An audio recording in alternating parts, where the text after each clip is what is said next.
Rabindranath Tagore, why does he need a tribute after 79 years of his passing away? The reason you will understand as I proceed with my talk. Tagore needs no introduction, or does he? Still, for the unversed, Rabindranath Tagore, born on 7th of May 1861, was a poet, a writer, a composer, a philosopher, and a painter, a multifaceted personality. Tagore is the creator of our national anthem, Jana Gana Mana. He received the Nobel Prize in Literature in 1913. He was bestowed with knighthood by the British government in 1915. But later, he returned this prestigious title in protest against the Jallianwala massacre of 1919. So, return of award or title is not a new phenomenon. Well, Rabindranath Tagore, with his serene face and long silvery beard, reflected or represented the charm and beauty of this ancient nation of saints, sages, and seers. Jawaharlal Nehru called this nation ancient, eternal, and ever new. But all these definitions do not hold true now.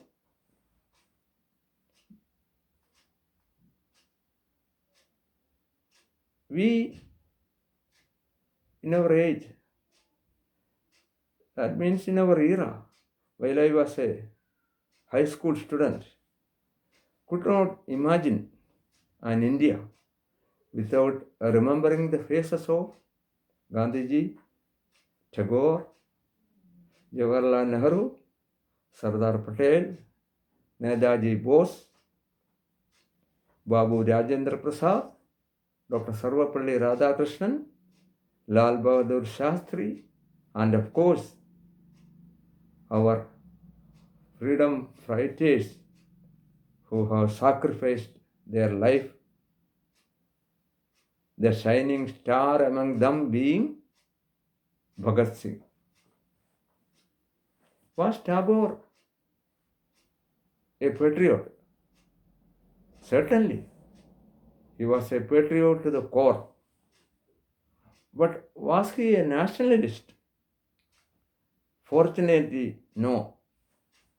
I say fortunately because from the very beginning of 20th century, nationalism has acquired a grey shade. That grey shade is described in Jawaharlal Nehru's epic classic, The Discovery of India. A narrow group mentality basing itself on a religious community, but in reality concerned with the political power and patronage for the interested group. Is this nationalism? Nationalism has to be inclusive. It can't separate citizens of India on the basis of religion, creed, or color. Dr. Sarvapalli Radhakrishnan, our illustrious past presidents and the greatest interpreter of Indian philosophy, in his book Our Heritage, quoted Gandhiji.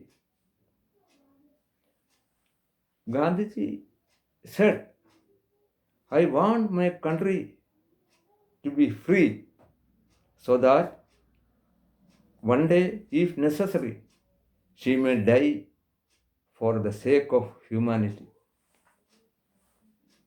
Jawaharlal Nehru, in his epoch-making speech, The Tryst with Destiny, observed, we are the citizens of a great country on the verge of bold advancement, and we have to live up to that high standard.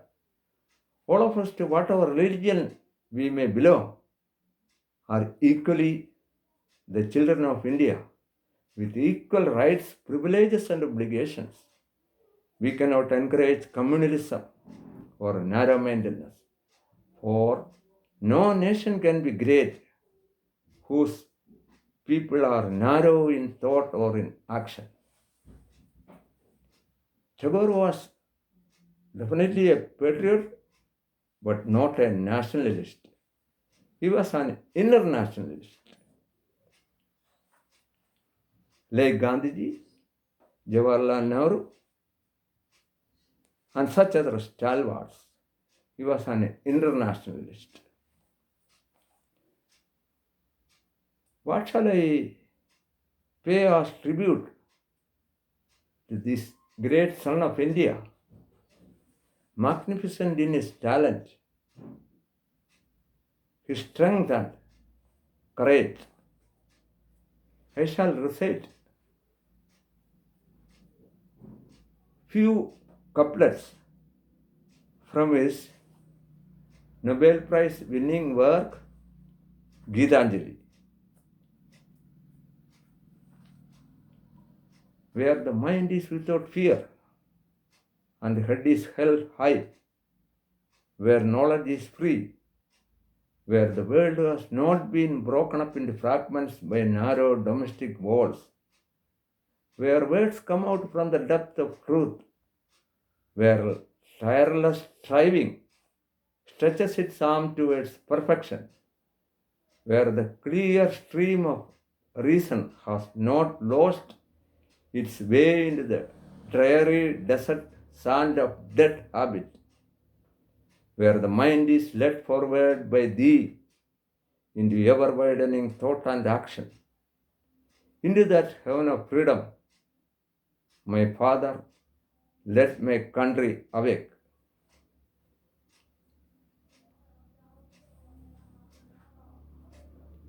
My desires are many, and my cry is pitiful, but ever didst thou save me by hard refusal. And this strong mercy has been wrought into my life through and through. Day by day, thou art making me worthy of the simple great gifts that thou gavest me unasked, this sky and the light, this body and the life and the mind, saving me from perils of overmuch desire. There are times when I languidly linger, and times when I awaken and hurry in search of my goal. But cruelly thou hidest thyself from before me. Day by day, thou art making me worthy of thy full acceptance by refusing me ever and anon and saving me from perils of weak, uncertain desires. I have got my leave. Bid me farewell, my brothers. I bow to you and take my departure. Here I give back the keys of my door, and I give up all claims to my house. I only ask for last kind words from you.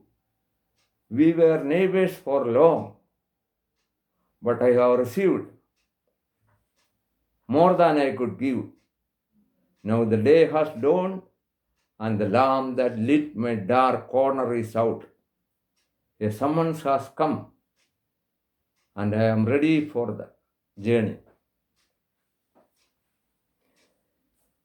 In the night of bareness, let me give myself up to sleep without struggle, resting my trust upon thee.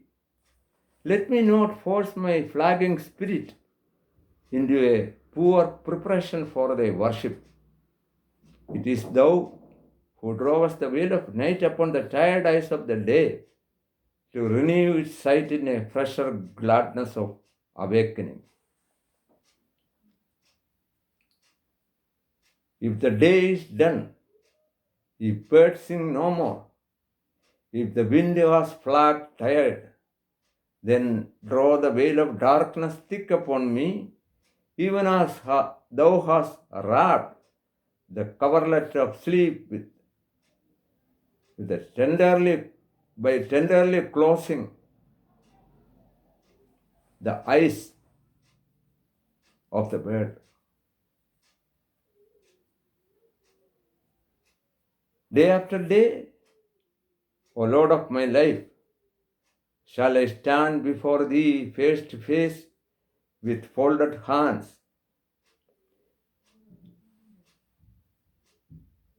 In one salutation to thee, my Lord, let all my senses spread out and touch this world at thy feet like a rain cloud of July hung low with its burden of unshed showers. Let all my mind bend down at thy door. Let all my songs gather together, their diverse strain into a single current, and flow to a sea of silence in one salutation to thee, like a flock of homesick cranes flying night and day back to their mountain nest. Let all my life take its voyage to its eternal home in one salutation to thee.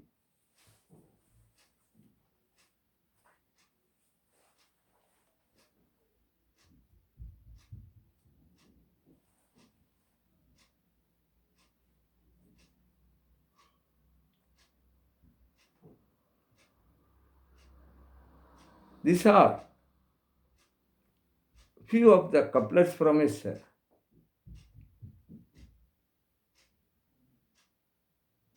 work, Geetanjali, which if translated into English means song offering. So with this, I pay my tribute to one of the greatest figures of India, who is like a saintly figure and who is a pride for generations to come. I dedicate this tribute to my precious friend M. Thank you.